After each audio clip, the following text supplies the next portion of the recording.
نافرمانی کرنے والی عورت کا ٹھکانہ جہنم ہے. اور بددعا بھی نہ کرو. بددعا بہت ماہر ہیں. اگر مردوا سے خوش تو کہیں تم تو ہمارے آنکھ کے تارا ہو, تم تو ہمارے دل کے ٹکڑا ہو, تم تو ہمارا صنم ہو. اور تنکو کہوں غلطی بھائی بفوراً کہا تھی میرے نہیں جاتے پریکن کاٹے کے منہ دیکھے کہ روزی نہ ہو. فوراً بددعا. اور بددعا میں تو اتنا ماہر ہے کہ لکھا ہے کہ ایک جگہ میاں بیوی کے جھگڑا ہوا, مرد محروم جھگڑا ہوا تو مردوا ہاری گا. آج کل مرد حارت ہیں.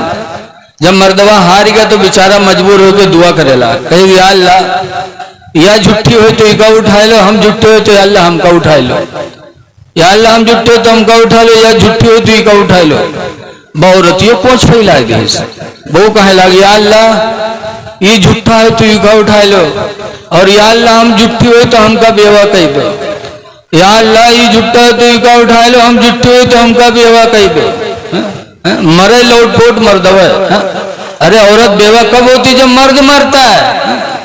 اے میری ماں بہنوں بددعائیں نہ کرو. تم نے تو اس نبی کا کلمہ پڑھا ہے جو نبی مکہ سے 70 کلومیٹر پیدل جا کر کے طائف میں کلمہ سنایا تھا لا الہ الا اللہ. تو طائف کے لوگوں نے جب سنا تو سننے کے باوجود آج ہم کچھ پڑھتے ہیں تو آپ لوگ روپیہ دیتے. اور حضور نے جب کلمہ سنایا تھا تو طائف کے لوگوں نے روپیہ نہیں دیا تھا بلکہ حضور پر پتھر مارے تھے. اور اتنے پتھر مارے تھے کہ سرکار کی پنڈلیاں پھٹ گئیں, خون سے جوتے سرکار کے بھر گئے تھے. بیٹھ گئے پھر اٹھاتے تھے پھر مارتے تھے. تو دو ایک لوگ ساتھ میں تھے تو ان لوگوں نے کہا ادعو علی المشرکین, یا رسول اللہ ان کے لیے بددعا کر دو ہلاک ہو جائیں.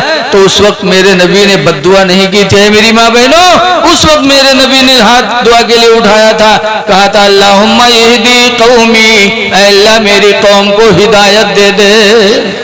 بددعا نہیں مانگی. اسی لیے 1400 سال 1450 سال یا 1500 سال گزر گئے ہیں, آج بھی اس نبی کی تعریف کی جاتی ہے, ممبروں پہ کہا جاتا ہے سلام اس پر. اسی لیے مسلمانوں نماز پڑھو, بغیر نماز پڑھے اس کے رسول مکمل نہیں ہو سکتا. کتنوں بھی تم عاشق رسول بنو, جھنڈا لہراؤ, میلاد کراؤ, جلسہ کراؤ, روپیہ خرچ کرو, لیکن جب تک کہ آپ نماز نہیں پڑھو گے نبی کا عشق مکمل نہیں ہوگا. اسی لیے حضور فرماتے جعلت قرۃ عینی فی الصلاۃ, میرے آنکھوں کی ٹھنڈک نماز کر دی گئی. اس لیے اپنے نبی سے عشق ہے تو نمازوں کی پابندی کرو. اور عشق سب سے بڑی دولت ہے. کسی کہنے والے نہیں تھے لیکن چرچا تھا. اچھا بتاؤ ہم مولانا بنے تو اب چرچا, اور حضور پیدا نہیں ہوئے ان کا چرچا, اتنا چرچا کہ ایک سلیمان علیہ السلام نبی تھے, اللہ نے ان کو پوری دنیا کی بادشاہت دی تھی. پوری دنیا, انسان ہی کے نہیں جانوروں کی بھی بادشاہ, چرند پرند کے بھی بادشاہ, ہوا کے بھی بادشاہ, جنات کی بھی بادشاہ. ہوا کو جب چاہتے تھے چلاتے تھے, جب چاہتے تھے روک دیتے تھے, جس پرندے کو بلاتے تھے پرندہ آتا تھا, سب پر حکومت تھی. تو وہ سلیمان پیغمبر ایک دن اپنے تخت پہ اڑتے جا رہے تھے. سلیمان علیہ السلام کی سواری کوئی گھوڑا نہیں تھا, نہ کوئی کار تو رہی بھی نہیں کرو زمانے میں. ایک تخت تھا سلیمان علیہ السلام کا, یہ ایسا تخت نہیں 4 بچھا کا.